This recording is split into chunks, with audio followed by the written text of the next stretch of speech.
Well, hello, here we are in the chick brooder here at Redgate Farm, and this is where all poultry on the farm starts.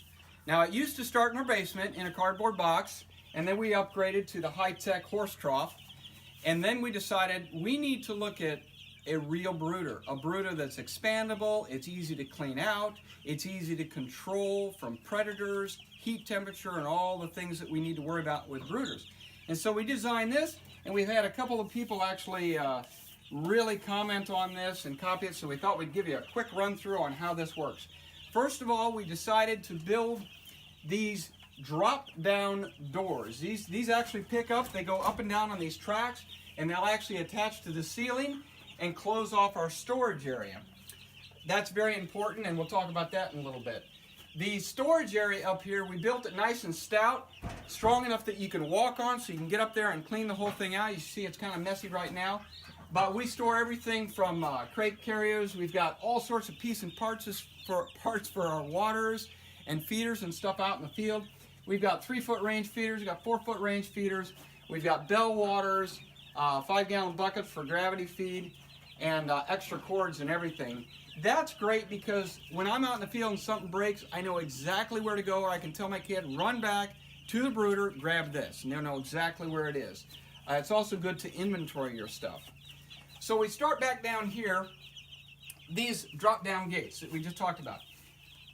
When we slide these up, if this brooder about 32 square feet, and if these chicks get big and they're not ready to move out yet, I can pull these up and give them about 125 square feet in this room. So it's immediately expandable. The other thing I can do is pull these things up, pull everything out of there, shovel it all out, put new bedding down. I can do that in about 45 minutes. So I'll be ready for another batch of chicks in about 45 minutes.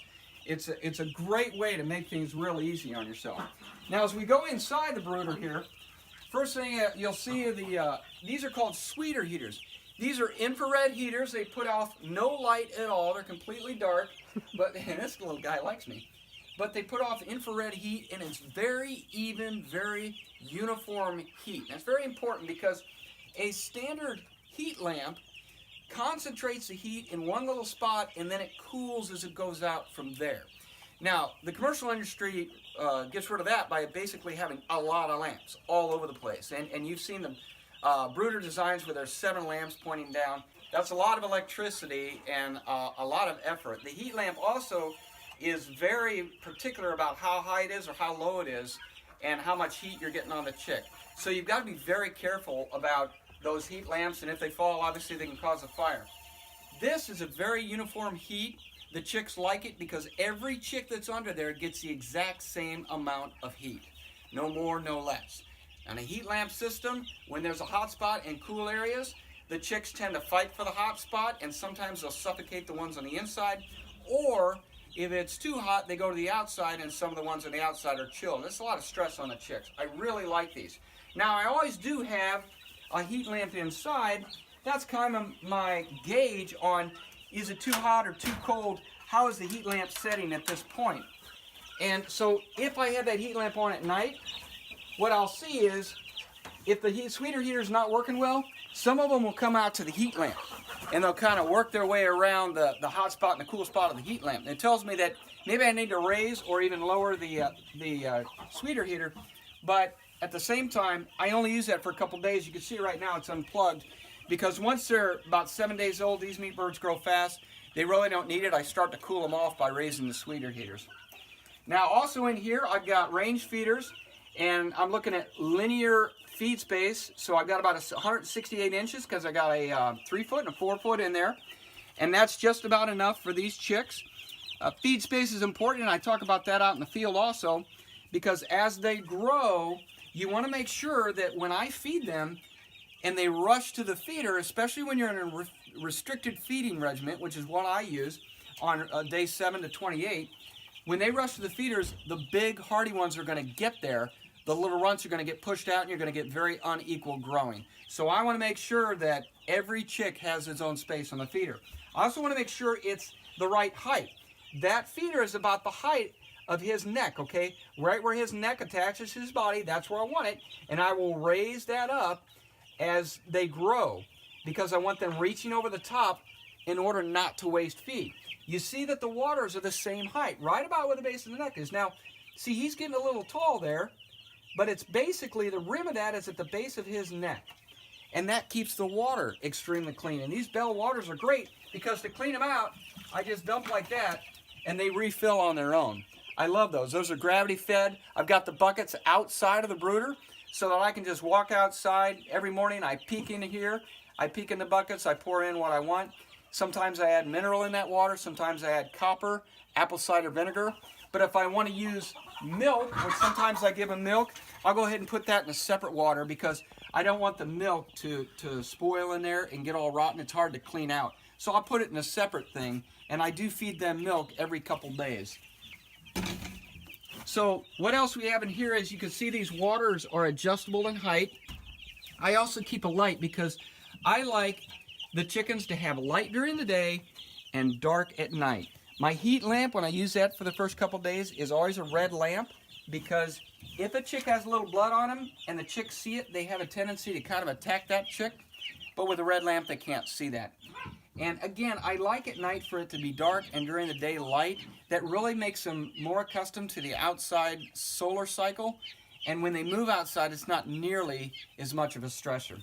So last thing we'll talk about here is our bedding. Now this is shredded paper here. We collect shredded paper from all over town. People run here and drop it off for us. Danielle's going to pan back to our pile of shredded recycled paper, okay? And that is a mess.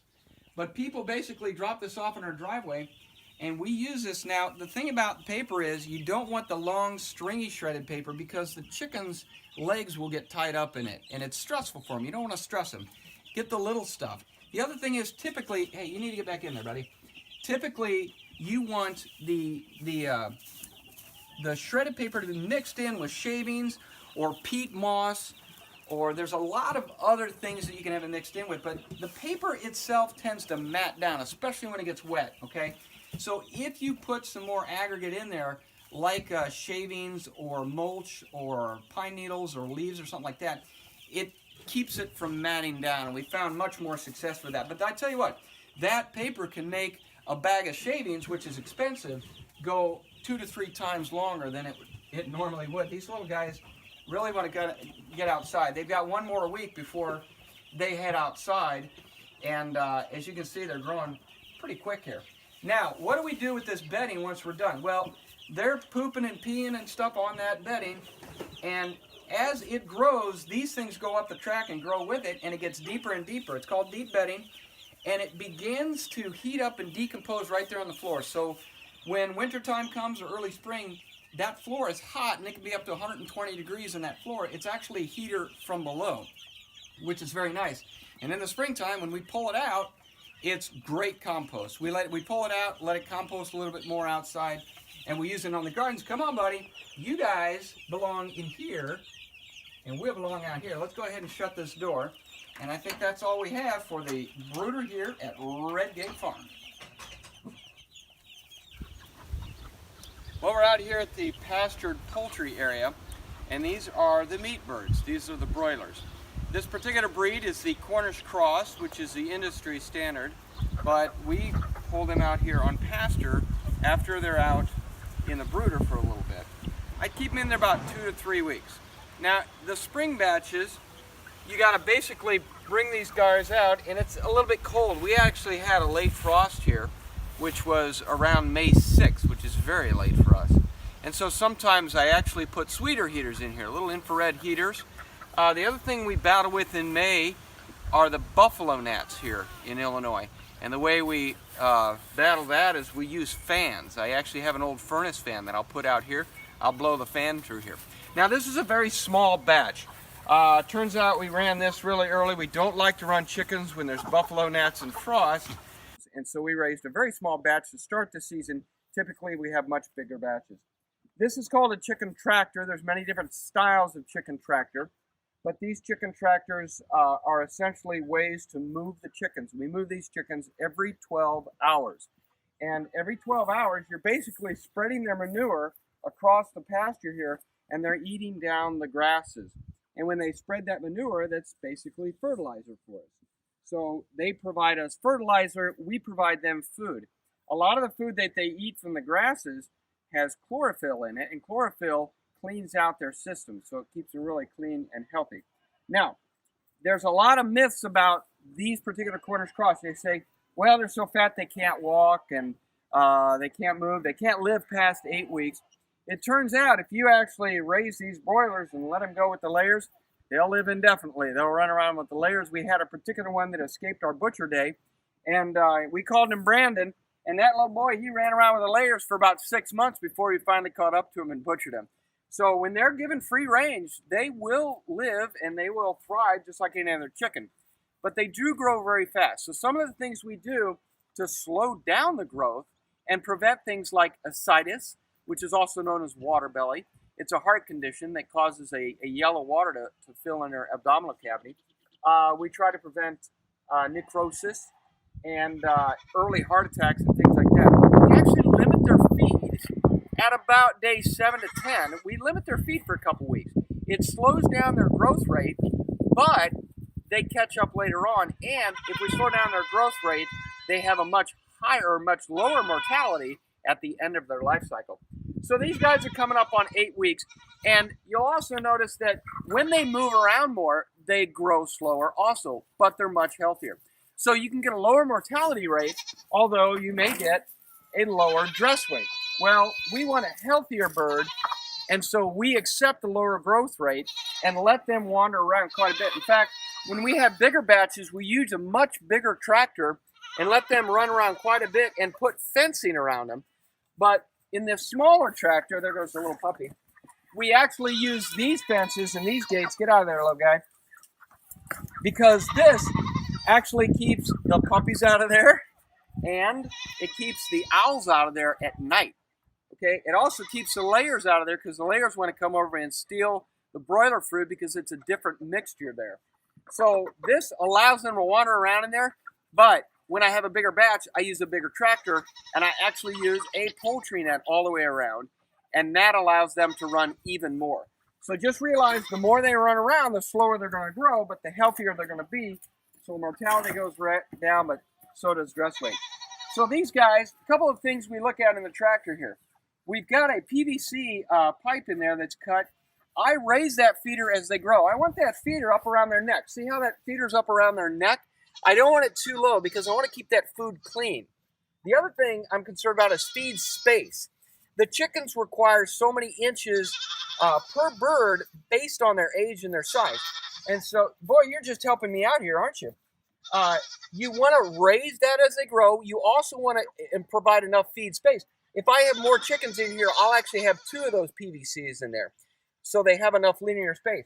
The water down there is a bell water. It's gravity fed.